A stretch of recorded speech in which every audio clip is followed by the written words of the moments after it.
yesterday. I would handle this differently. Things are different, I'm a new me. That's not gonna happen.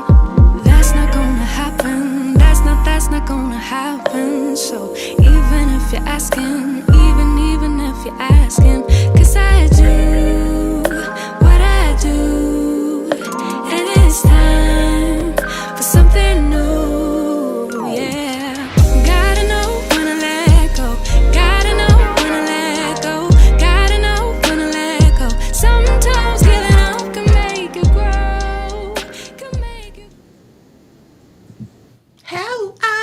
Hey, everybody. Come on in the room. Come on in the room. We're back tonight, y'all. And we're back with something a little bit different. Y'all know we were heavy in those Gilded Age streets since day one, down from day one of season 3. And Tyra had this bright idea. This was not on my radar. This was not something I was going to do of my own free will and volition, because I've been down here through these Downton streets, but Tyra has not. And so we have decided that we are going to come and we're going to review it episode by episode like we did the Gilded Age, but we're going to start back here with these folks. Tyra, how are you today? And are you ready to get into the Downton of it all? Yes, with it was a slow roll for Gilded Age for me, but I love Gilded Age. So I was, I keep seeing comments like, I was saying Downtown Abbey, but it's Downton Abbey.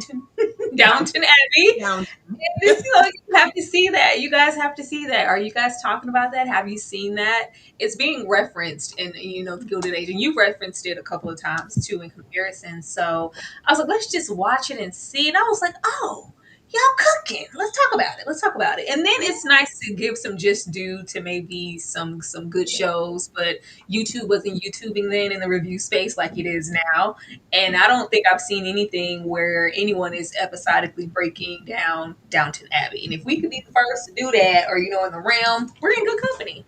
Absolutely, absolutely. And for all the raggedy people in the comments during the Gilded Age who had something to say about what Julian Fellows will do, don't tell me what Julian Fellows won't or will not do in his writing. It was evident in the first episode of Downton. It was just as I remembered. He's just as messy and stunty as he ever would want to be. So I would think it not strange if in season 4 of the Gilded Age we get some more of him sprinkled in. But Tyra, we're not gonna wait. We're gonna dive right in it. But first, I do want to just acknowledge people who here, and I see a couple of questions, and I want to knock those out really quick. Hey, Dominique Devereaux, thank you for being here.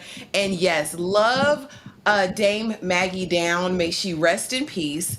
Ever since her turn as Sister, fill in the appropriate saint's name from Sister Act. Yes, she was that girl over there in both Sister Acts. Love her down really bad. She will be greatly missed. And she's amazing as Mother over here, Mother Crawley over here in Downton as well. Hey, Breeze, what's going on? I didn't know you watched Downton, Breeze. Surprise.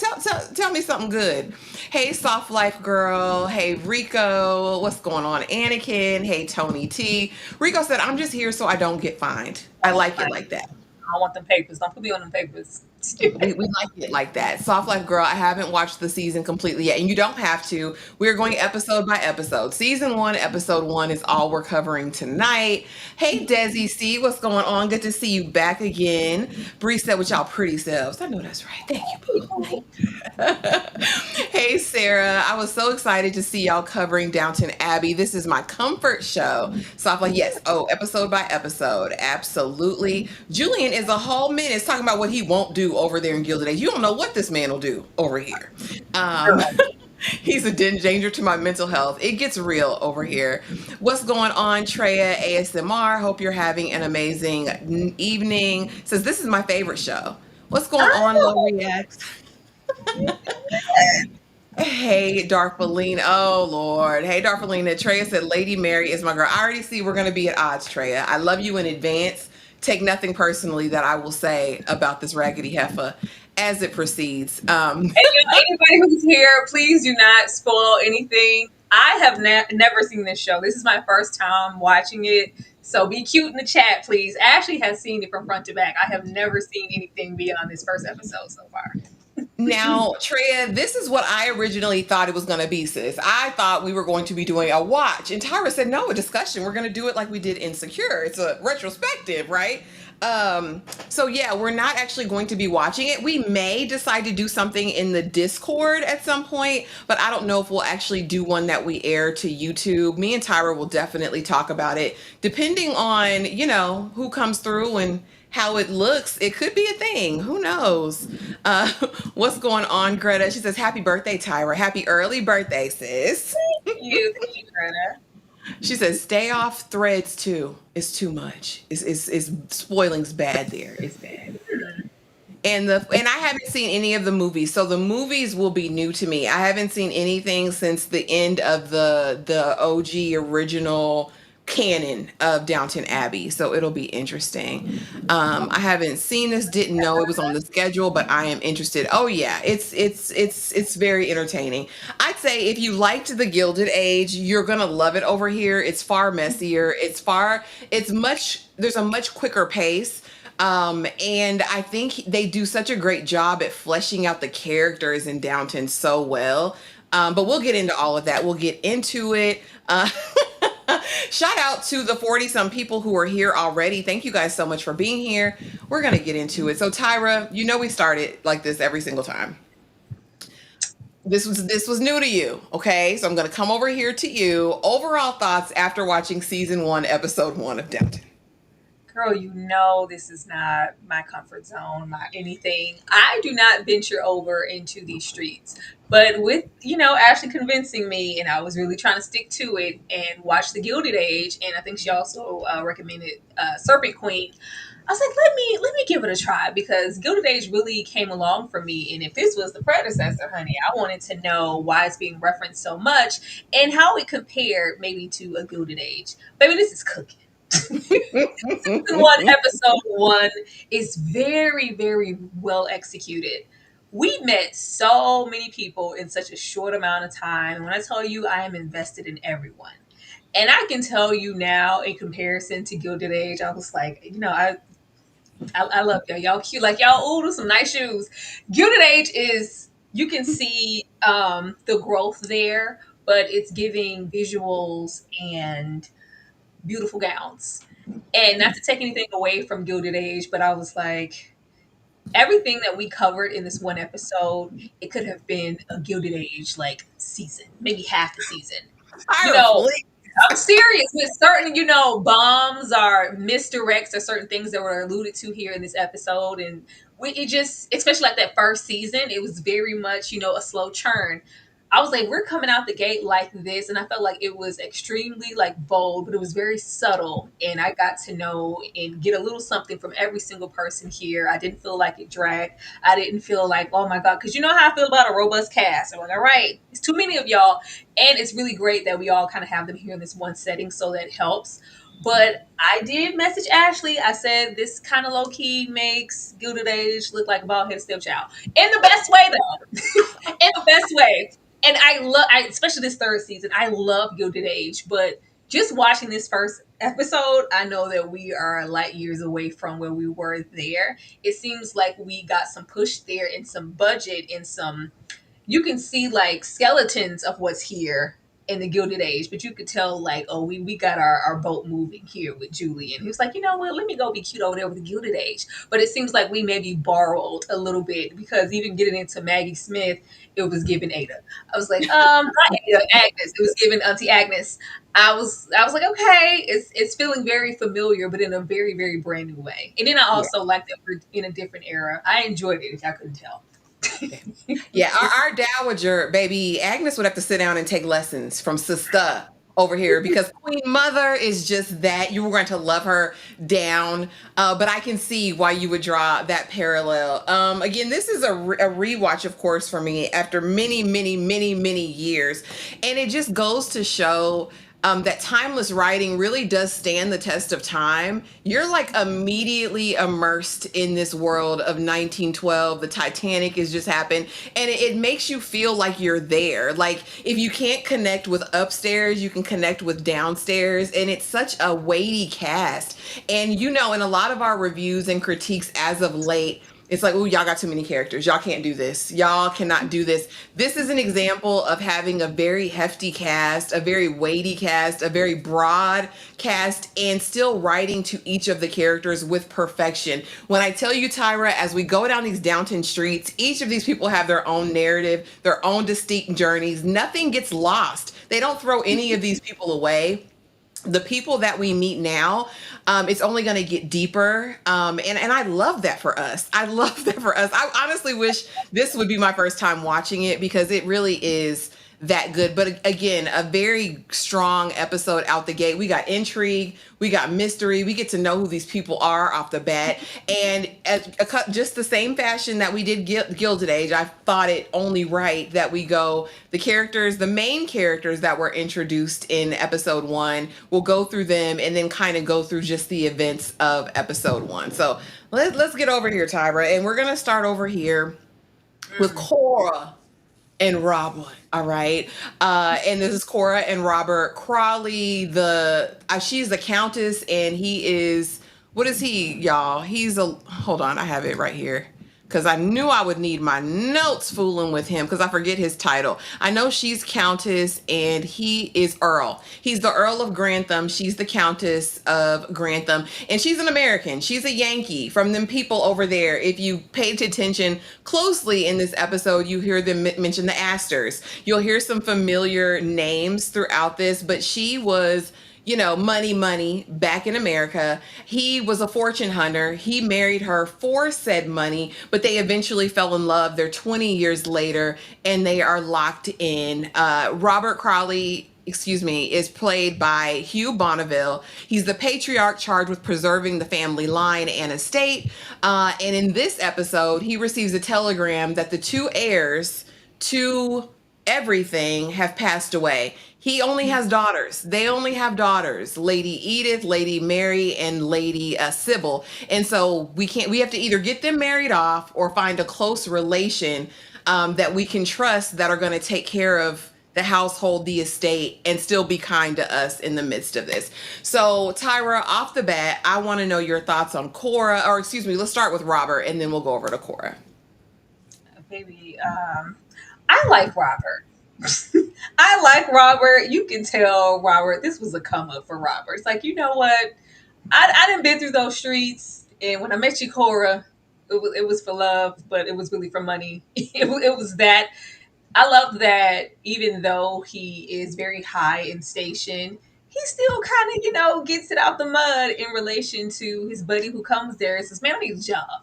I need a job. It's not looking too good for me out here with my disability. Can you help me out? Hook a brother up. And the fact that he would undertake that with what that means to not even the public. We ain't even got in the public. The people in the house are tripping because we don't have time to be waiting on him. And he has this handy, it is such a mess. And the fact that we would forego all of that, because not only is this my friend or my brethren from whatever, this isn't right. He needs to be here. I was like, you damn Skippy, because boy, don't, girl. Look, I'm just going to say, when the heifer tripped him with the cane, I said, okay, you know what? Death to the staff, death to the entire staff. What we're not going to do is trip that man on that cane. That pissed me off because I didn't expect that. I thought we were all, pomp and circumstance. I said, oh, y'all laying hands on people. But the fact that he looked out for him, not in spite of the staff, but even old Corey, it was like, how cute of you to help out the poor. I was like, how cute of you to help out the poor and disabled, ma'am. She's you could really tell that they are indifferent in a way, but I want to know what it is there that's really keeping them. Like, there seems to be love here. It doesn't seem to just be, because at first they were kind of giving me Bertha and Russell a little bit. Wow. Just a little bit. And then I was like, okay, well, no, it's not that. And I do like, because typically we see it's the Duke or the man or whoever, and we're trying to get next to them for money. No, it's the reverse here. So I love that dynamic, but there seems to be love here and some space for them to be indifferent and not agree on everything. But I look forward to seeing like how maybe they'll clash in a way, because they give like we don't argue, you know. I'm sure I'm wrong, but it's very cute. Like it gives like they really really love and care for each other. And a lot of the times when we get these presented, and probably like more so in movies because that's what I watch, they're quite, you know, loveless marriage, and the woman is in long and suffering, and oh my husband. No, it seems like they really care for each other. So I like that. Cora is interesting. Core is interesting. I just I don't know what to expect from her. I don't know if I'm gonna like her or not, because it's very reminiscent of something like Bertha in her ways. And I don't like the way she addressed, regardless of what class she is, the way that she addressed having the friend there and the way it looked. It was given that optic situation, which is why I felt Bertha on her. But I don't know if I'm gonna like her. But I also like that I don't know if I'm gonna like her. Yeah, you know, I just don't like a mealy mouth woman. But Cora is portrayed by Elizabeth McGovern, an American heiress whose fortune keeps Downton running. If you watch Gilded Age, think Gladys. This is who she is, who came over and married this man. I will say that Cora is not. She is not by far a stupid woman at all. You'll see moments, and I think it was a guise of the time. Like she had to carry herself a certain way in company. What I will give to Cora is that she loved them children. She loved them girls. She loves them girls down bad. And she loves her husband, even knowing that he was a fortune hunter. Over all these years, it has turned into love. They truly have an affection for one another. I believe a mutual respect for one another.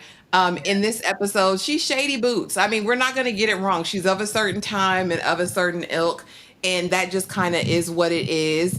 I like Robert. I've always liked him. I believe through the series you'll question some of his decisions and things like that. But ultimately, he does want what's best for his family. He's also influenced by his mother. So then you have, you know, kind of that external factor. The mother who can't stand Cora still to this day, really quiet as it's kept. But you know, she's Agnes coded, right? Y'all put a whole different veil over Cora instantly when y'all said older Gladys. And I like Gladys, but you know, Gladys is, she didn't give me that. She gave me that she is not really a mealy mouth way, like very respectable in the sense in how she presents herself, but she can also be assertive when she needs to be. She's a Gladys? Oh man, I didn't expect that. I'm gonna say you know, it is what there's a naivete, I'll say that, to her as she goes on. But just in the principle of she's a dollar princess, he had rank, she had money. It was the perfect pair to keep his estate and life going, his bloodline. But yeah, we'll see as it goes on. We're just talking episode one. So we're just gonna go over here and ease on down this road. Next we have Lady Mary, child. Now, Lady Mary is a demon from the depths, from the pits of hell. Immediately, I remembered the visceral reaction that I had rewatching this again last night. I said, "Oh yeah, this is Mary." When this heifer said, "Oh God, do I have to wear black?" It was definitely giving Scarlett O'Hara. It was definitely giving, I ain't know that man. I was just keeping him on deck until I found something better. Like, Lady Mary is hell on wheels. There is a fierceness and a fieriness to her that I love. She's willing to push boundaries and limits. She's very smart, but she's so nasty, so rude. Tyra, I want to know from you, what's your initial impression of Lady Mary? Lady Mary gave me, she's going to be one of the first women outside. Like, look at my pants. I'm wearing pants. You know, I'm wearing pants and I'm pushing boundaries. Lady Mary is interesting. I love that she's just over it. Like, do I have to wear? Do I have to care? Do I have to pretend to care? Because you're asking a lot of me to pretend to care. I mean, nobody knew that he was a fiance outside of the people in his house. Do I have to? Why does my life have to stop? Does it really matter that much? She's very interesting because she's clearly the well, sought after pretty sister in the way that it presents, but it's like she doesn't have a desire or want that. I'm just interested in knowing what Lady Mary wants, because it looks like at this point we can give a damn about a man. Of course, this is just episode one, but maybe she's looking for a certain type to present to her that she hasn't met yet, like tame her type of energy. But she just seems, I don't know, like she's over it and she's so young. She's so young and so over it, and um it's nice to have kind of the sisters play background to her, and they're longing for what seems to be presented to her easily, especially that redhead that I'm sure we'll get to. But I'm just very interested. I just love how she's very honest, and even it's like there's layers to her because she's bold and honest in that way. But when we have that moment where she's going through the servants' quarters with that man and they're caught, she's instantly, apologetic, and she's like, "Well, I always apologize when I'm wrong." So she does have levels to her. But if she's held on wheels, I'm absolutely here for it. This Bob is instantly telling me that we're. I was like, we don't get to a Bob. Like, yeah, okay. I just can't wait. I like her character so far. I thought she was really interesting this episode. Yeah, she's good for TV. Lady Mary is something that kept me watching as strong as my disdain for her was. I am really, really curious about how I'm going to take her on this second run. Because like I said, I remember still having just very visceral reactions to not so much her brazenness in terms of how she moves about the world and how she sees men and who she is, her role and identity and all that. My major issue comes from Lady Mary and her relationship with sisters. And you got a glimpse of that in that, like you kind of mentioned before. Speaking of sisters, let's go over here to Edith. I'm gonna let you go first, Tyra. What's your first initial take on Edith? Girl, Edith would poison Lady if she could. She would poison her so she could be the center of attention. Girl, when she said, "At least I got something to fish with your little ugly self," I was like, "Oh, baby, poor thing." What? Look at your harsh face. What she- It's very, you just mad because nobody wants you. The way that she is in the tuck and waiting, just in this first episode, awaiting her downfall, and guess he didn't want it. Guess he didn't take it. You're not as hot as you think you are. She's so jealous, and we always could look forward to some messiness from a jealous sister because they're going to covet whatever you have or always be in competition. I think she's funny. I like how relentless she was at that table, like the dog with the bone. Well, what were you doing down there? Well, just leave. Well, no. What were you doing in the servants' quarters? Why were you in the room? Like, would you shut up, please? At this I like that. I like that she's given, that she's going to be unapologetically her, but also maybe be a little sneaky because if my sister happens to, catch a stray and have a downfall, I might not be mad at that. I might pray on it.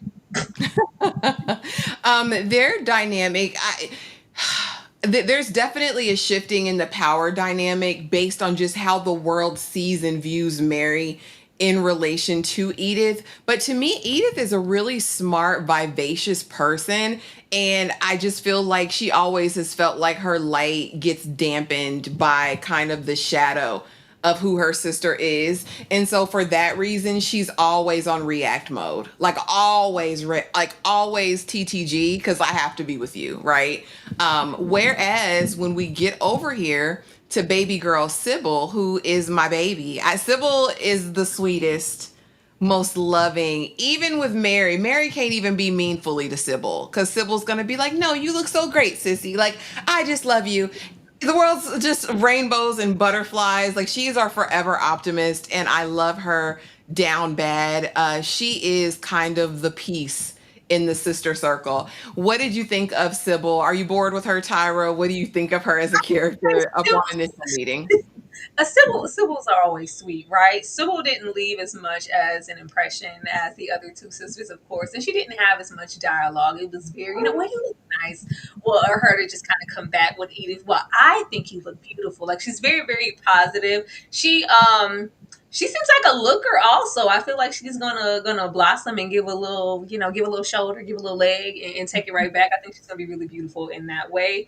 But I am looking forward to seeing what other layers she has outside of, because at first I thought she was a servant. I did. I thought she was, a main servant. I was like, okay, no, this is a sister. There's three of them, so there's that. But hopefully, some more unfolds. But so far, she just seems really sweet. That's all she's giving right now. Absolutely. DeMarcus Vaughn, thank you so much for the $10 super chat. Happy early birthday, Tyra. Enjoy your day and many more to come tomorrow. Oh, thank you, DeMarcus, most definitely. And y'all, please join us Saturday where we're technically celebrating the birthday because Baby, it's musicals, and we love musicals over here. I didn't know I was a theater kid until I met Ashley. Absolutely. It's going to be a fun time. Make sure you're there. Now, let's get over here to Mr. Bates and Miss Smith. I had to double up the staff because we wouldn't finna go through 20 slides talking about the staff over here. But we have Mr. Bates, who is a war veteran, who was a war buddy with Mr. Crawley, right? Or what is his what is this Earl of Grantham, right? And so he's been hired to be, is it a valet, his valet? And so he's there now working, but he was injured in the war. And so he's kind of lame, right? He has a little bit of issues with mobility, but he was still negotiating them steps just fine. But he has a cane. And so immediately is smoke for him when he comes in the house. Then we have Miss Smith over here, who has been with the staff for seemingly what feels like a long time. Very kind, very automatically jump in. What can I do? Like, I see you struggling. Let me reach out my hand to help you. We love her down bad. And I believe she attends to Lady Mary. And of course, he attends to the Earl. What do you think of Mr. Bates and Miss Smith off rip, Tyra? So Miss Smith is the maid who brought him the food, the tray, because I couldn't tell which picture. The hair is up. I don't know what's happening, but that man just touched down, and she was hella concerned. That's her man. I ain't seen nothing. I ain't heard nothing. If that ain't her man, she trying to make it because she looks really young. So I wasn't sure, but she was very concerned. She's like, let us know. Give us a ring. Holla if you hear me. Wherever you end up, baby, because I don't want to be worried about you. I will be concerned. Like, she was highly concerned about that man, and he was very like, I don't want your soul. The pity. Don't feel sorry for me. I'm okay. I got it. And she kept pressing. Like, I don't know what y'all gonna do, but I'm gonna bring them in a plate. I said, is this your man? That's why I was concerned when I thought maybe he was leaving the house. The moment he got there, I was like, ain't nothing wrong with you. Walk straight. This is the usual suspects moments. This is the whole charade. He about to park and act like he has some type of disability, and when you're not looking, he's going to rob you blind. Tyra, please. I really did. No, because when he gets there and, they're already sizing him up. And it's like, they have all of these, wonderful, expensive, whatever things here in this house. And we don't own none of it. Like, we clean it, we tend to it. We don't own anything. It's like, yeah, no, we don't own anything here. So I was a little alarmed when I was like, are you there to steal? Are you there to steal, sir? I wasn't sure, but the further we got along, I really got invested, and I was like, please don't fire this man. He has made it very clear because he seems like a very strong but yet humble. So I would think it would take a lot, even a little hint at the dignity to say, like, it's either this or bust. I don't have a lot of options. Can I please, like, whatever he was trying to negotiate pay and all these other things. So it's this desperate this desperation to him, and I'm just interested to see what else he has been through outside of this injury. And what was his life before? What is his life going to be now that he's here? And what did he go through to realize, like, this is my last chance. I really don't have any other options. But Miss Smith, the way she was trying to tend to that man, you can't tell me that ain't her man. Maybe they were trying to play on my top, but I'm like, this is going to be your man. You're funny. I like Mr. Bates, and I see y'all in the chat like, I don't know. I was introduced to his character in another much lesser known show, y'all, and don't judge me. Y'all know I be on my Hallmark and with the E vibes. There is a show called Lark Rise to Candleford that I absolutely love. It is in the English countryside, honey, and he's a daddy, and they out there farming and making negotiations with the people in the town and the post office. Like, I love it down bad. That's where I met him. He can do no wrong in my eyes. He seems as though he's a man who is bound by honor and duty. He's very integral. He's a keeper of secrets. And I like the mystery that he's kind of shrouded in, right? He's like got a past. He's older. He's got some wisdom. He peeps everything. Like, immediately in this first episode, I was like, oh, he clocks everybody's tea. He's the most observant. And then as far as Miss Smith, she's such like just a sweet little angel flitting around about with the downstairs people while we have some of the meanest, nastiest people down there. She kind of comes in just like this bright light, like, I'm here to help and serve. And we'll see what happens with Mr. Bates and Miss Smith. Yeah, man, you can't tell me different. Don't play on my top. She was like, I need to go see about that man. I was like, girl, Okay. Now, now listen, Treya, I said the same thing on first watch, and when I was watching again last night, I said, "Is she mulatto?" Like I said, "Is she a mulatto? Is she a quadroon, octoroon, Tyra?" It's giving Mary over there with the center people. That's what it was giving to me. Did she give you any biracial teas I at have to all? look at her a little closer. Maybe I wasn't paying because she just really didn't have a lot of dialogue. So maybe I missed the biracial tease. Okay, I'm just saying. I asked the question. I did ask it. Demarcus, thank you so much for the $5 super chat coming in with a song choice, Lord. Which song is better, "Every Little Thing You Do" by Christopher Williams or "Night and Day" by Albie Shore? Tyra? As much as I love every little thing you do, maybe Night and Day, and I'll be sure in that jean jacket and that unibrow is just golden. Okay, it's classic. The awkward, the all it is here in the jean jacket, slow motion. It's player. It's real player. It's iconic. I gotta go with I'll be sure. I'm going with Albie Even Shore though too. Christopher Williams was giving Teddy P because Christopher could sing down. Al could. He wish he could sing like that. But the other Christopher songs. Williams. He's still out here slapping people on stage. But I'm still going over there with Albie Shore in "Night and Day." I feel like that was iconic. It was the moment, at the time. So I hear. Easing on down. Like, you can't stand Bates. Oh, Sarah. Now let's go over here, honey, because these are some of the two most interesting people. And you think Armstrong is diabolical over at Gilded Age, baby? That's what Armstrong I ain't thought got of immediately. I said, well, at least Armstrong is just, verbal. She's going to verbally assault you. Girl, you physically nothing. laying hands on people and plotting. Oh, girl, she's O'Brien, disgusting. the animus that I have towards Miss O'Brien to this day. Barrow, I will say, Barrow has a very interesting arc, like narratively throughout the show. I don't mind Barrow. I like Barrow in that I kind of hate him at the same time. Like, I like characters that I don't like sometimes. I think he portrays it so well. When I be saying I want a villain, this is what I'm kind of wanting. Like, I'm wanting someone who's so convincing as who they are, but then it's also there's depth there, and you can kind of maybe understand why they're acting and moving the way that they are. But of course we meet Mr. Barrow, and what is he, the first footman? But he's like he's in line to become a valet, and that's his ultimate dream. And now Bates comes in, and you're in my way. Because what are you doing? That was my job, my man, my money, and my mansion. I don't know what you're doing here. And O'Brien, for whatever reason, has taken him on like this son or this nephew. And she's like, what do we got to do? What we got to do to get the job done? I'll pull his cane out twice. I'll do it 3 times. What you need, son? I got your back, and I'm here. She's very judgmental. Now, again, she is Armstrong coded, but Armstrong ain't got nothing on this lady. I promise you, Tyra. Thoughts on Mr. Barrow and Miss O'Brien?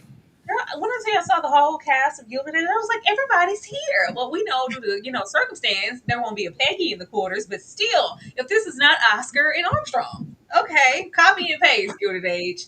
She is awful. Like, girl, you coming out that strong first episode? Is it really that serious? I was like, is this your son? Like, what do you owe him to be this dedicated and worried about his station and him getting valet? Like, Lord, it was very Armstrong, especially that connection that she has with Miss Cora. And he was like, I don't even know why you listen to her. Like, she ain't nobody. She whack, low key manipulated. I kind of know her tea. You're listening to something that she has to say. It was very much that. Girl, she really pissed me off pushing that man on the ground. I was upset.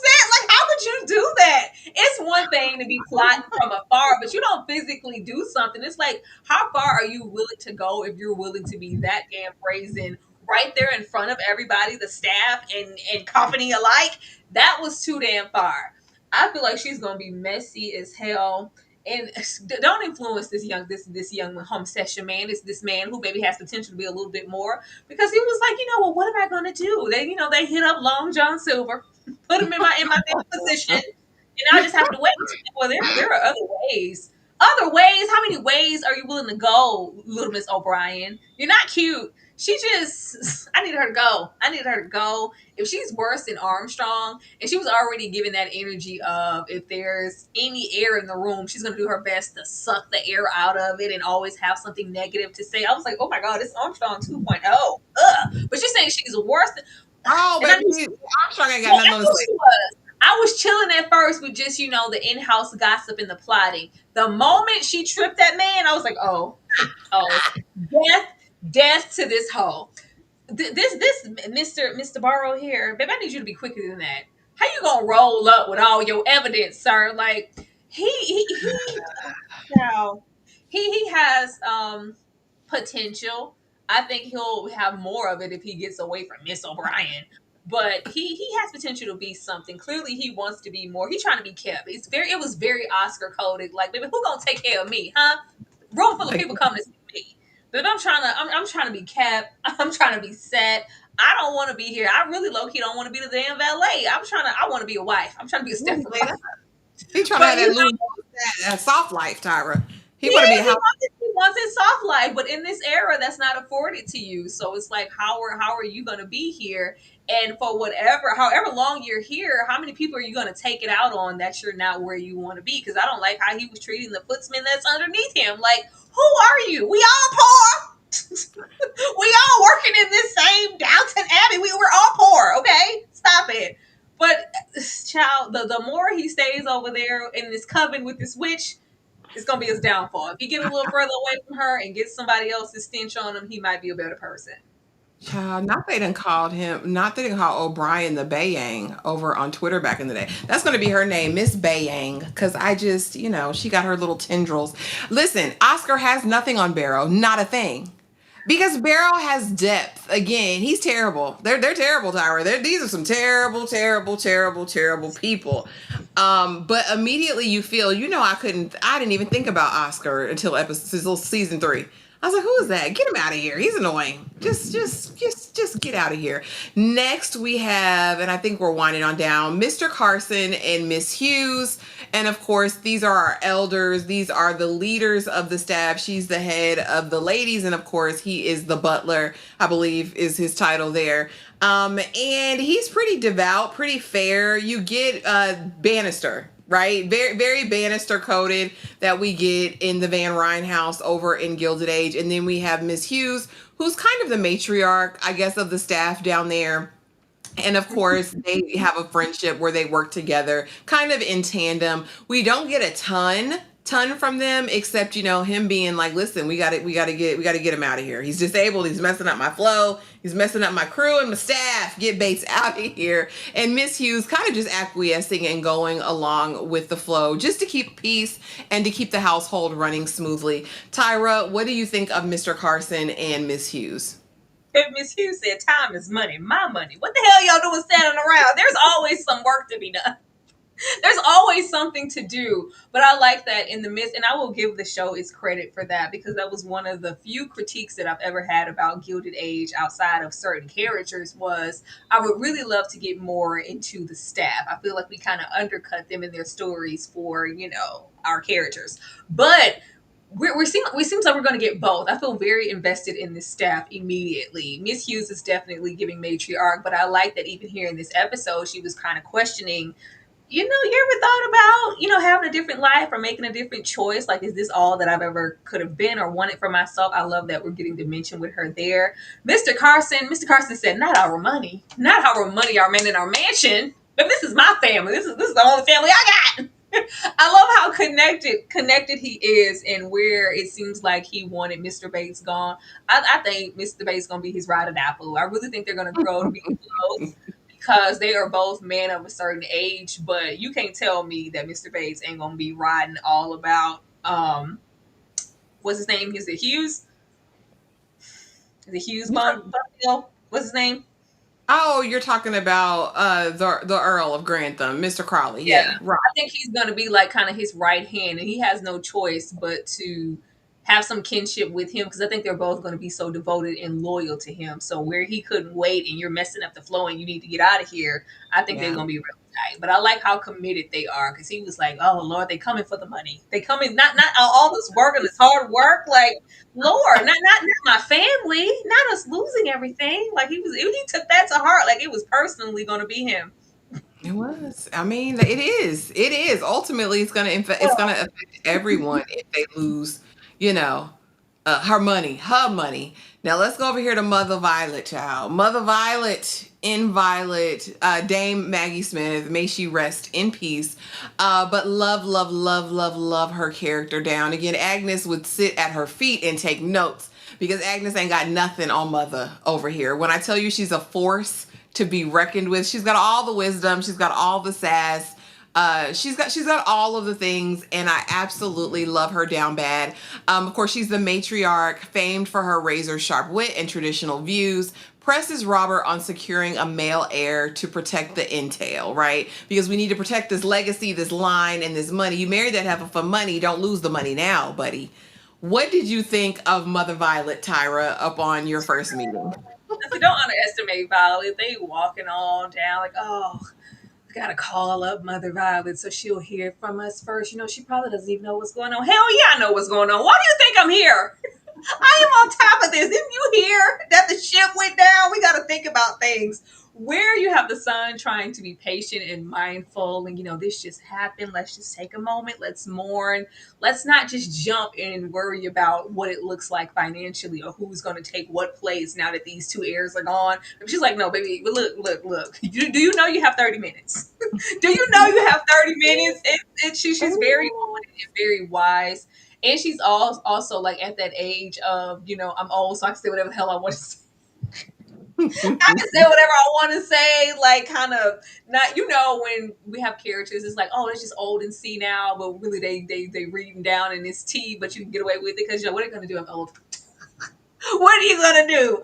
I think she's gonna be really interesting. I love how she already does not bite her tongue, and she's gonna say exactly what she means, and also hold that family to task because we do not have time to waste. I look forward to whatever else unfolds with Violet. Absolutely. And like I said, just as far as the comparison to Agnes, I will say that Mother Violet gonna do what need to be done to get the job done. Where Agnes will just sit over there and pout and whatever. Mother Violet's gonna get into the thick of it. She's gonna have conversations with people she don't necessarily like. She's gonna do all the things to ensure the legacy of her bloodline. And I love that. That's a mother. A mother. Thank you so much, Bookworm, for the $4.99 super chat or super sticker. We appreciate you. It says, excited you are reviewing one of my favorite shows. Absolutely. This is going to be a fun time. I can already feel it. I feel it in the spirit. I feel it, Tyra. But now let's go ahead and get into it. So the Titanic has sank, honey. The ship that couldn't sink. And if you're on my Instagram story, I had to put Celine Dion on it because my heart will go on, Tyra. But we receive a breakfast time telegram that the Titanic disaster has claimed the presumptive heir, Cousin James, and young Patrick Crawley. Of course, also Lady Mary has lost her intended on the ship. And so now the family's reeling because we have to take some steps to secure my wife money. Tyra, what did you think? Of course, the news is going around the house and we're having to start making some thoughtful arrangements to figure out what's next. Were you shocked at this? Were you shocked that they were adding a real life tie-in? What do you think of the setup and the premise of the episode? No, the way I was watching Titanic, like I knew before they even said it, I was like, "Oh Lord, the Titanic is sank," because we got the era and the year on the screen. I was like, "Are they talking about the Titanic?" I was more so engrossed in. You couldn't tell me that the downtown. When I figured what downtown, I was like, "Oh, it's not Downtown Abbey, it's Downton." Oh, once I saw them, getting ready, I was like, "Oh, it's a hotel." I was like, okay. I was like, oh, this is going to be really interesting. You could not tell me that this was not a hotel with all the prep that was taking place and how large this staff is and just how grand it. I was like, this is just for one family. This is just how serious they were taking it. The bells and whistles and they're up and they were hopping to it and you have to make sure. I just knew that they were getting ready to open the doors to the public. I was like, oh, this is just for them. So that just kind of took me back. But I really enjoyed just that long like trolley camera shot of us just going through the house and meeting everyone and seeing how this impacted them. And you could tell, like you said, everything that goes on above, it trickles down because it does affect our pay, our livelihood. Like, where are we going to be if you misappropriate or whatever funds due to some death? We got to get things in order. We're worried just as much as the top is. So I just love that. But I also really love that we started with the staff. I was like, oh, I'm just very, very into the Gilded Age now, being kind of engrossed in that universe. So just to get here and it's just so heavily staff coded, I thought that was really interesting. But you could not tell me that we were not getting ready to turn the beds down and put mitts under pillows, because I was like, if it's all of this just for them and what they're accustomed to, the threat that this could all be gone because of X, Y, and Z. I was like, oh, they're going to get it in motion. Right now, we have to get assortments of black and worry about the public and mourn, but let's not wait too long because we need to ring those bells. um, yeah, I think. Well, I know for a fact. And I think that this gives a really, really good representation to what they're also showing in the Gilded Age. When the Duke comes and Mhm. he's like, "No, I've got all of these families living on the land. Like I have a castle." Like I think this shows the grandness of how these people were living in those days, and just the need in terms of the staff. You needed a full staff. You needed them 80 people just to support the household. Which is insanity, but for the time, that was just their way of life.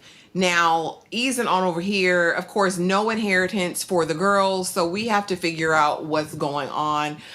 Later, of course, we'll meet the Duke that comes in, and I have a specific slide for that. But the conversation I thought was interesting between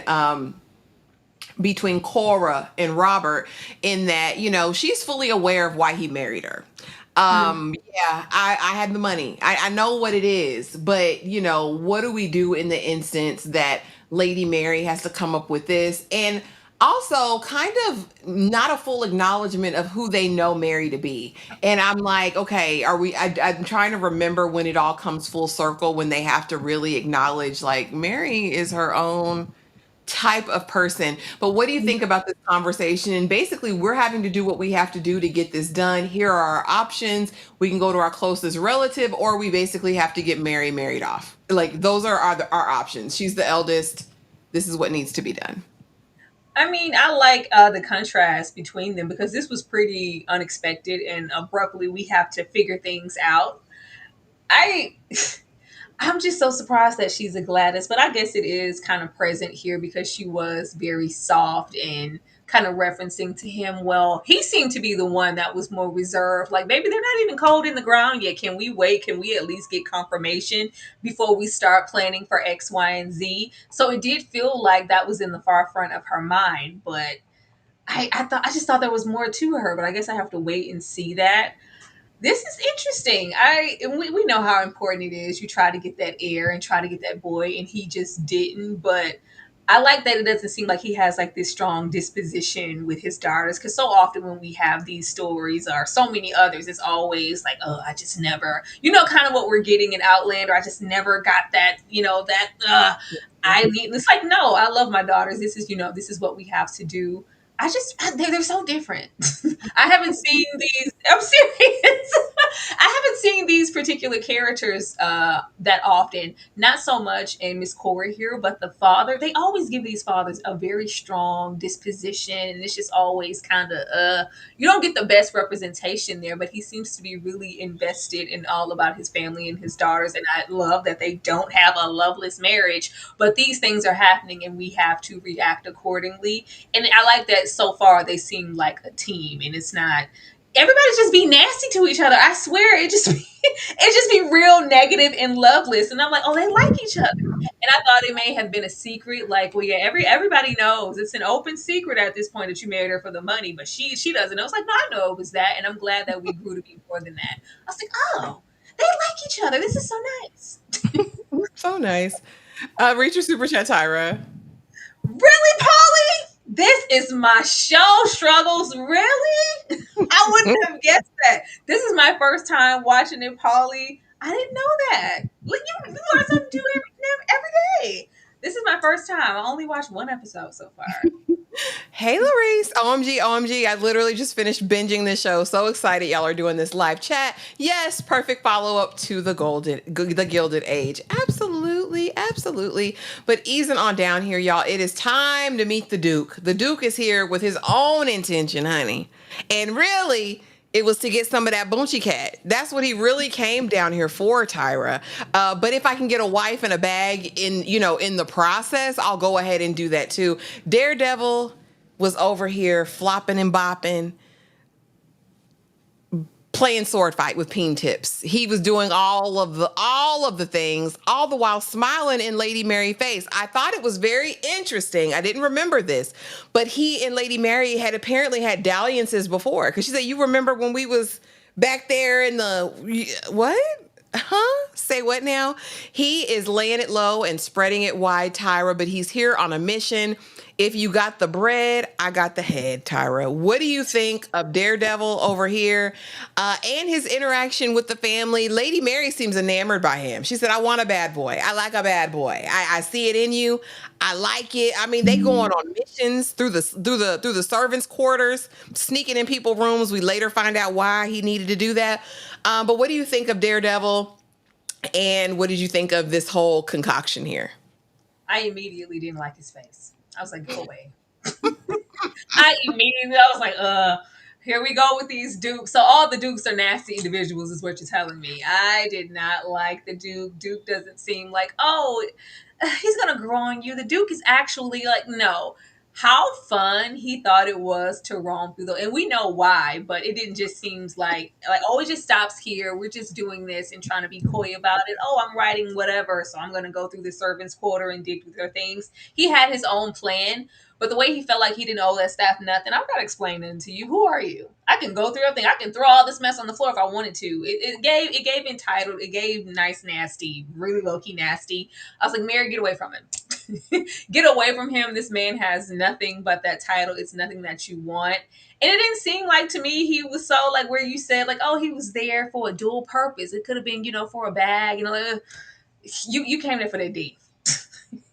You came there for that D and you came there for those letters. I don't think that he was hyper vigilant in a way that I would expect him to if it was really about an opportunity for a bag. We didn't seem to invest it in that bag. The way he immediately like, yes, good footsman boy, I need you to come on down to the room. I don't need you. I want that one.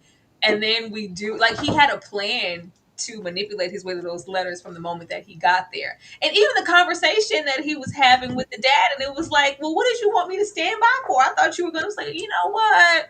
I really forgot. It don't even matter, player. I'll be going in the morning. I was like, you really came here just for that? It didn't give back to me. And the fact that he didn't really even consider, it just gave booty call. I mean, he came there for that, but he also came, if she would have had a bag and been able to provide him with that for a marriage, he would have married Lady Mary. I think it was a 2-for-1. I think it's I can come here and I can get spread out. I can get put through the mattress. But then also, if I can go ahead and secure this arrangement, that's a win too. A win is a win, Tyra. A win is a win. But he's duplicitous. She didn't have any, she don't have no claim to nothing. He didn't know that she went back. This all just happened, right? This all just happened the day before the Titanic sank, and they were just getting news of it this morning. So, yeah, no. If the bag had been there, oh, that conversation would have went totally different with Papa in that room. But I mean, he came and got what he needed. He said, "I got them letters. Listen, you married her for money. You let your son, let's not lose it all. Here, you got to figure out the entail. Since this marriage isn't going to be a thing with Lady Mary and the Duke, right? That's not happening. I need you to go over here. You have to talk to these Crawleys. We'll get to them at the end of the scene. Coming in with all the wisdom, all the knowledge, all the understanding. Mother Violet is here to let you know. And also, what are we doing over there? You got to go, yeah, we have to do what we need to do with this entail so that the family line is secured. That is her primary focus. Do you like the fact that she is singularly focused? And what do you think about her relationship with the Duke, as far as what we've seen so far? Or the Earl. It's never a good thing, but you have to be realistic in the times that we're in. Somebody has to be fixated on the bag. we have to worry about that because the way he was like, well, mom, well, what about love? I love her. What about the fact that she's made me the happiest? Like, yeah, don't, no, we don't care. That's cute and everything, but we married her for money. We need to make sure that that money line continues to flourish. Somebody has to be focused on it and make sure that it's in the forefront of the conversation because without it, who are we? What is our dynamic? I think her situation with the son is really interesting too. He kind of has like a little resentment. It's a little anger, just a little slight tinge of like, oh, like you're always. But I think at the end of the day, he's gonna be mad at her, but also agree because she was probably right about what she told you to do or not to do. So there's that, but she's probably been there in his corner and in his ear doing this to him his whole life. So at this point in his older age, she's like, Mom, I'm tired. Like, girl, leave me alone. Kitchen, like, no, I have to make sure I show up here at the crack of dawn. The boat just went down. The man just yelled, just keep checking them. Check them again. Rose just blew her whistle and you on the line talking about, so what about that bag? But hold on, man, it just happened. So I think that's that their dynamic is just really interesting in that way because I think she's going to irritate his soul, but she's probably not going to be able to say, "Well, Mom, you were actually wrong about this." She was probably right with what she told you to do. Thank you so much, Bookworm, for the $4.99 super sticker and the comment. Hey, Tyra, welcome to one of my favorites. Looking forward to your review for this show. Wow. Thank you, Bookworm. But let's Thank you, Bookworm. ease on down here. War buddy and valet. But kind of seeing that there's some things we kind of talk about. Yeah, we served together. It was a harrowing time. How have you been? Play a little bit of catch up. How's everything going? Thank you so much for this opportunity. It means the world to me. You know what I mean? I'm here. I'm in it. I'm trying to acclimate to this staff who's really not being receptive to me, but I'm here. I'm not going to tell you that, but I'm just going to suffer in silence and make it through. What do you think about this dynamic in terms of a friendship where they're really in two different classes? On the battlefield, it's something totally different, right? Because we're all on the front lines or wherever we are. But when it comes to the house, there's a clear distinction between upstairs and downstairs. What do you think of this relationship? And will there be longevity in the way of being friends for them, do you think? Oh, most definitely. The way he said, stop the car. Stop the car. Stop it now. This ain't right. This just isn't right. I can't let him leave like this. This isn't okay. I like their dynamic. I like that he hasn't allowed classism to just dictate what he is, or even the people around him, including his wife. Like, I don't care what it is. This man was there for me. It was kind of giving, because at first I thought it was like, well, I feel sorry for him. I owe him something. I can at least give him a job. But I think it's more than that. I think they really have a loyalty to each other, especially in this place where it seems like we're going to go. You need people in your corner that you can trust. And I think he's going to be one of those people. I think he's going to be his right hand. And where he may seem like, oh, he doesn't really hold any weight here. What could he do? Because everybody's going to already, the moment he touched down, everybody just immediately get away. Get away. You're useless. What are you going to do? I think that before long, he's going to like earn all kinds of respect because nobody's going to see the value. Nobody's going to see him coming. They already just cast him off as, oh, you have this disability, you can't do anything. Meanwhile, he's going to be the one getting all the intel, paying attention. Because, like, even when he got there and he was like, oh, handshake, buddy, I'm so happy. And, like, you already know, because it was like, yeah, don't, be too intimidated when he comes down the stairs. It can be a lot, to be in the presence of somebody. It was like, yeah, hey, buddy, I'm so happy you're here. Yes, like, well, y'all didn't ask me. Y'all didn't think I was anybody, so I didn't say anything.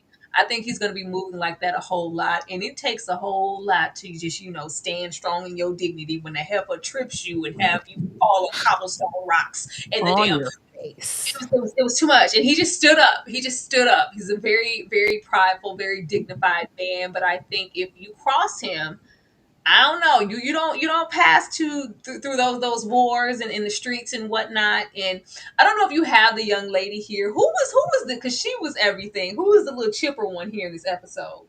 Oh, I love her. I can't think of her name. With the dark hair, though, she's got a very strong accent. She's Ygritte's right hand. She's so fun. I can't think of her name right now. She's hilarious. Daisy? Is it Daisy? It could be. And girl, she cried. I was like, she's great. And they can't stand her stinking guts, Sarah. She's just so happy to be there. Oh, God. But I think we're going to have have those people, and then have two people like these, these manipulators here, and they're going to be conniving, and people are going to be watching that they're not expecting, and I think it's going to be really interesting because they're awful. Absolutely. So, what I really want to know is, do you think that in this conversation that they had, because this is the plot, plan, and scheming of two devils, when they were having this conversation, what can I do? I'm supposed to be the valet. I mean, I'm supposed to be that. He's taking my spot. He's taking my shine, and I don't even think it's personal. I think honestly, whoever would have been hired in for that role, he would have done whatever to try to get them out because that's my spot, and I want to climb up as high as I can go. But do you think that they plotted, planned, and schemed the kicking of the cane? And she did it so disrespectfully and so egregiously. I said, sister, you bold. And then looked at him dead in his face after she knocked him down, like, and I'll do it again. And I'll do it again. Mother Bayang. I'm not about to play with her, Tyra, but talk to me about their friendship. And do you think it goes deeper than just a friendship? Is there some deeper connection between these two? I mean, I thought it was her son at first. Because she's very like worried, like, we have to get you to this place, and she doesn't give me she has such a bleeding heart that, oh, I just want to help this. No, she's very self-serving, and doesn't give that she likes too many people. So I thought that maybe they were in relation somehow, or maybe him not even knowing. I don't know, but she cares a whole lot more than I would think she would for the type of person that she is. I think that they were both in on the Kane situation. Well, you know what? Maybe not. Maybe not. She does give me that she'll push far. And where he is kind of giving this like, oh, villainy, like Pinky and the Brain type energy, he will be the one to go, well, wait, I didn't know you were going to do that. No, that was too much. I didn't sign up for this. Like, I think she's willing to push boundaries beyond, whatever. But I know she's not just doing this out of the kindness of her heart. So I am curious to know why. Like, what is the connection? But I just immediately thought son. Okay. We'll see. The plot will thicken as we go on. Jesus. Uh, now the Duke is DL, honey. Now this was the most interesting little scene we saw, honey, because everything is said and done. There were clues. If you go back and rewatch it, Tyra, and I don't know if you did or not, but the familiarity, the request, I need him. That's your, okay, the footman, I'll take him. Send him up to my room with my bags immediately because I want to get all up in it. And so, of course, we discover the affair, but not only the affair, but the fact that he's written this man, Barrow, 100 million letters, and Barrow said, not so fast. You think you just gonna take the money and run, John? He said no. The Duke said, I got your letters, ho, and they in the fire now. And the way Barrow breaks down in this moment, I said his plan for blackmail was thwarted. He seemed like he just had lost his puppy because them letters burned. He said, so what are you going to do? You're going to set me up for a dalliance that we had? Oh, you thought you were going to frame me with these? Let me throw him in the fire. Daredevil is a menace to society over here. He was a menace, Tyra. But the Duke is DL. Were you surprised? Were you clutching your pearls? What did you think? No, I'm always very like, because I was looking, because don't we have moments of Daisy running around and she's kind of giving, was she giving him the eye? Or was it someone else? Because it looked like he was kind of trying to be coy with her back, and it's like, girl, like, Daisy, please go sit down. But I'm gonna do it for appearances. It was just when he immediately requested him, I was like, why? Why would you immediately request him? And then it was like, well, don't I know you? Remember that one time? Didn't we already have like, sir? Just tell everybody at this point. I was not surprised here. I was surprised at the letter situation because it's giving, if you cared enough to write these letters, there was a stack of letters. So what you really thought was you were going to be over here chilling with old Mary, and he was going to be in the same vicinity as you, and you was going to be sneaking with the deacon on the low while having your wife on this side. But I'm going to send these. But now that I know that this isn't that, oh, baby, those have to be burnt.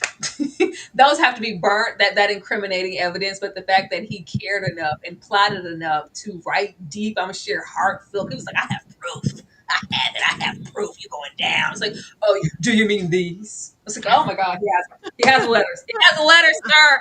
I need you to hide them. Like, he was like, oh my God. And he was banking on that to really be his come up. But it's like, what exactly were you expecting? Because he was like, baby, I want to, it was very Shrek. Like, can I sleep with you? Can I stay with you? No, and Donkey, like, can I stay with you, Shrek? Can I go with you? I want to go with you. And he's like, yeah, you were never going with me. Regardless of what was happening here, whatever was going to happen, it was meant to stay between these walls, and I could have my cake and eat it too. But now that I know, y'all not rolling like that with the money, and these things are taking place, I have to burn those to cover myself. But and it shows a lot about his character that he was willing to use that. How much love was it if you were willing to blackmail him so easily to get what you wanted? But I felt a little tinge, a little sorry, A because he's little like, bit. I just went with my soft girl era. I'm just trying to be a cute woman, Don't you love me? It was nice. I'm interested to see where this goes. Not so much their dynamic, but Barrow or him, it could be them too. But he is a man, in a certain era, and he is a homosexual, and that's always, it comes with its own sets of problems. Absolutely. And we don't have to stay here long because we've already touched on it. But you're a fortune hunter, and I'm leaving in the morning. That was the nutshell of it. Yeah, if Lady Mary ain't got no bread, I'm leaving. Yeah, I burnt my letters. My job is really done here. I'm gonna head out. I'm gonna head out in the morning. But it was so nice. Thank y'all for having me. Thank y'all for keeping me up. I had a good time. We'll see you again next time. Next summer, next spring. All right. Girl, the way that it's in the chat, because when I tell you, when he did say that, I clutched my pearls, which is why, and I thought about you, Ashley, because remember when we were talking about Gladys in the Gilded Age, and we were saying, things could be said without being said, with how she maybe needed to tell her how to work that wicked kitty cauldron cat to get that man in check, even though we ended up not needing that, but just like, oh no, they don't do that here, and this is I know what pre. Julian Fellows will do. They don't, not here. This, again, it's a woman of a certain time. But when he said that, what did he say? They Ashley? also called that man Captain Hook or Long John. They did call him that. Like that was a line in the. They So he did. said, the swallow wasn't like the swallow wasn't. Girl, I was like the swallow. In the summer, one swallow does a summer make or something. He said, "What?" Like one swallow does a summer not make. Like just because you whacked on these yams, don't mean you about to be a kept man. Look, you just swallowed a little bit more. He said, "Don't do this." Or where you came from, honey. Like, what did you think this was? Ew. It's like, my God. I need to write that one down. I'm going to text it to somebody. Maybe this one swallow is not a sermon. What? That's what he said. That's what he said. Don't get it twisted. Don't ever think it was finna be this, sir. And then of course, everyone got into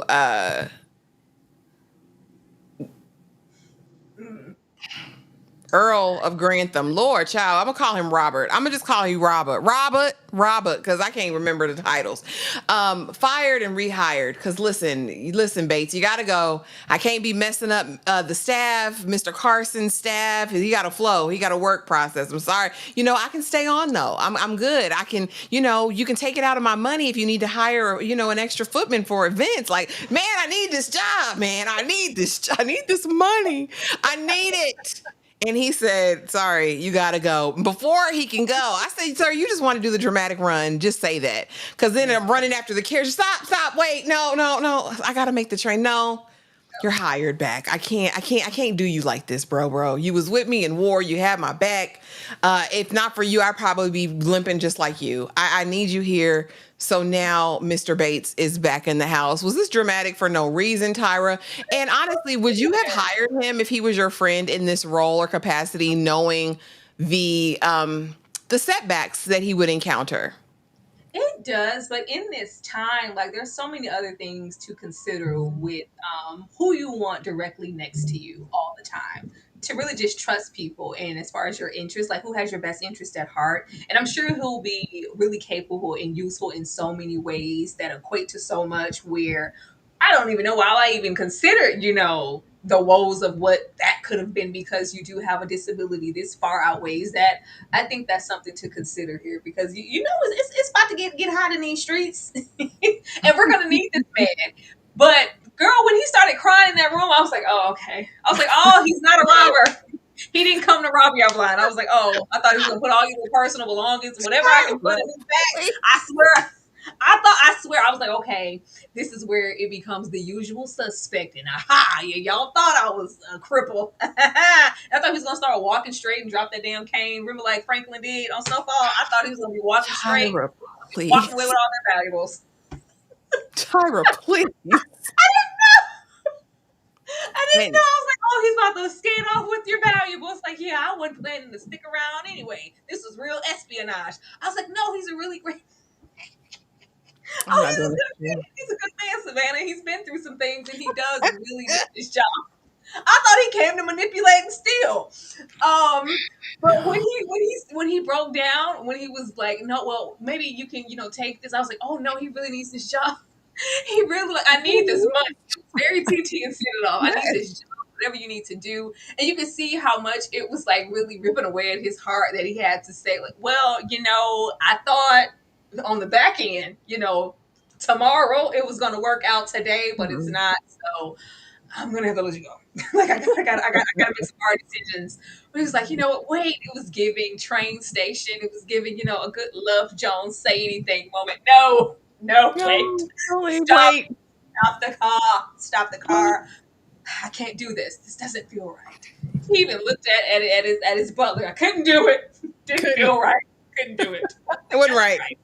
That's right. And you're going to have like the utmost loyalty and trust for this man because you did stop and you did consider him in spite of the issue. It's everything. It's up from here. It is. That's his friend real bad, down bad. And now I know you really got my back, especially even at the behest of the staff. And you still chose to kind of ride with me. I think that's a thing. And the tears did it. And the tears did it for Miss Smith, quiet as it's kept. Because when she walked by, bringing his tray, and he was, I said, oh, he crying real tears. Like, he don't know what's next. I'm just like, no, I'll be okay. I'm just like, no, you won't. No, you won't. It was like he was going to be on the street. I said, please give him. And I knew I should have known, and I knew that there was a hint of desperation because when they brought him to the little jailhouse quarters and the servants, he was like, oh yes. I was like, Nice. are we looking at the same room? Nice. He was like, oh Nice. yes, look at this bed. He was like, oh, this is ain't no roaches or nothing. This is nice. I was like, we looking at the same house. Okay, it's giving prison. But he was like, yes, this is. I'm like, where have you been? Were you homeless? Are you okay, Mr. Bates?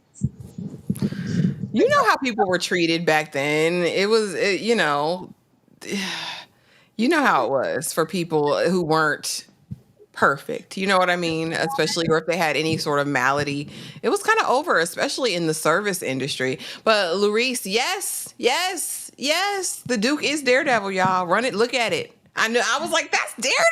I had to double take. I had to pause it. I had to zoom in. I said, oh Lord, Daredevil out here just spreading cheeks.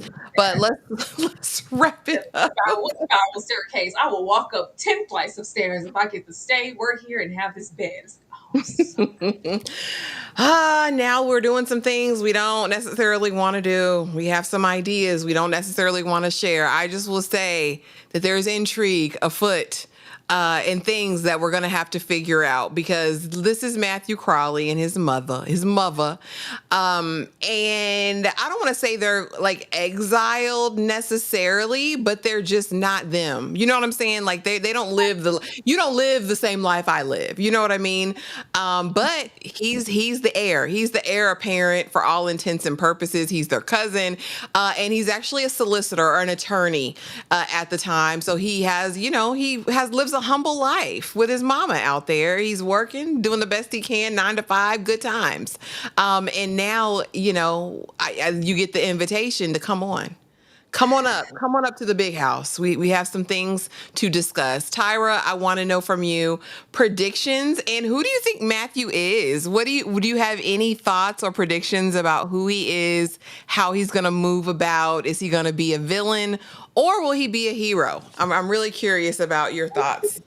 He did not give villain. The moment he got it, it was Charlie in the Chocolate Factory. He got the golden ticket. He got the go home, Charlie, run. You got the golden ticket. He was like, oh my God. It's going to change our lives. They want to change our lives. Like, it was very unexpected. And it seemed like something he valued. I don't see him being a villain for something that he valued. Now, I don't know what this means as far as how much power he's going to hold, because power will change. Power and money, it will change a person. But he really looked grateful and shocked, like, me, for me. I don't know. It felt happy. He gives positive so far. He wasn't, eating an apple. His feet weren't in the seam. He wasn't, giving duality. You know how they do the villain edit. He wasn't in the mirror. If they invited me, they don't even know who's coming. It wasn't giving that. It was like, oh my god, it was for me. So I think he's a good man, Savannah. I dare say, maybe. Yeah, we'll see. We'll see, you guys. But that was episode 1 of Downton Abbey. Y'all came through tonight. I mean, I'm interested to see where this goes. We got 6 seasons, so if we cover a single episode, we'll be here for the next couple years talking about Downton. Please. But Tyra, let the people know what we've got going on this week. Let them know what you have going on, and make the invitation to your party, girl. To your party. My 40, my Kim Porker voice, my 40. Tomorrow, guys, we will be getting into Peacemaker. If you watched and enjoyed season 1 of Peacemaker, neither one of us were talking about it or in the space like that at this time. We're here and ready to dive all into Peacemaker, and I hope it's really good. So tune in tomorrow. Saturday. Tomorrow is my actual birthday, but we will be celebrating Saturday, and I'm really excited because Ashley and I, if you're new here, we love a good cosplay. We love to dress up. We're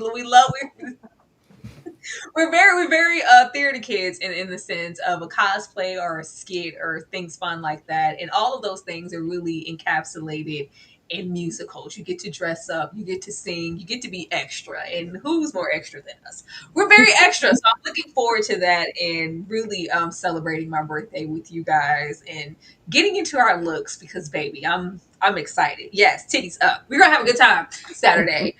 And of course, if you're a member, we will have our Saturday members only watch along. And following that, we get into the latest episode of Outlander. So, yes. Absolutely. So it's stacked, it's packed. We're gonna have a super good time. Don't go. When's the next review? Jacqueline, every Thursday, if everything goes according to schedule. And if we decide to end up doing a watch party over in the collective Discord, make sure that you're over there. Let me put the QR code up. So you guys can be a part. If you want to join the Discord, we make announcements all the time. We're always watching something over there. And so we may go ahead and do a watch party of the next episode. But as of right now, I think we'll have it standing every Thursday. We'll be talking Downton, especially if y'all showed up to, I how y'all. will. I will say anything that's kind of, and we're not. After last time, we are not slapping retrospective on anything. I think that scares people away too. We will just be. It's always depending upon the engagement from you guys. As long as you guys are showing up and you're engaging from the episodes, and I'm very invested. This is fresh to me. Thank you guys so much for the happy birthday wishes. I appreciate it. This is fresh to me, and I'm already engrossed in the first episode. When I tell y'all, Ashley knows this is not my wheelhouse of shows. This is not something that I personally pick out to go and watch. As soon as there's a bustle of any kind, I'm probably going the other way. A bustle is, I was like, Ashley, is it bustles and powdered wigs? Is that what's going on over there? So the fact that I'm really finding oh my god, Gilded Age is actually awesome. Downton Abbey is really good first episode. I'm invested in these characters. I'm appreciating that. But as long as you guys are here, commenting, engaging, leaving comments below, we have no problem being here. The moment that it subsides and it goes silent, we cannot make any promises. We are here just as long as you guys are. Yeah, we'll throw something on the ground real quick, but I'm excited. I think this is going to be fun, and we appreciate you guys coming through and absolutely showing all of the love. Look, Pretty Girl said, we still haven't watched season 2 of Flavor of Love, y'all. You know what? Well, once again, Danny, that was something that we were really hyped for. I thought we were going to make it over there to I Love New York, but once again, if the engagement isn't there, most of the times we will replace it with something that may have more fanfare and engagement versus what we're currently talking about. So if you want something to say, comment below, hit that like button, tell a friend and tell a friend that two black girls with glasses are on YouTube talking about Downton Abbey. That part, do that. But y'all, we love y'all down. Thank you so much for coming through. Thanks for the support, and mark it on your calendars. Thursday, 7:15 Eastern Standard Time. We'll be here to talk Downton, barring in any changes in support. But thank y'all. Thank you guys so much for showing up for Tyra. Be sure to show up on Saturday as well. We're gonna have a good time. But thank y'all for being here, and we will see y'all tomorrow for Peacemaker. Good night.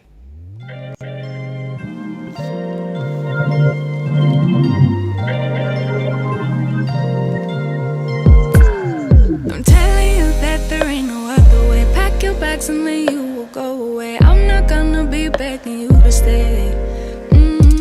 Said maybe if you asked me yesterday, I would handle this differently. Things are different, I'm a new me. That's not gonna happen.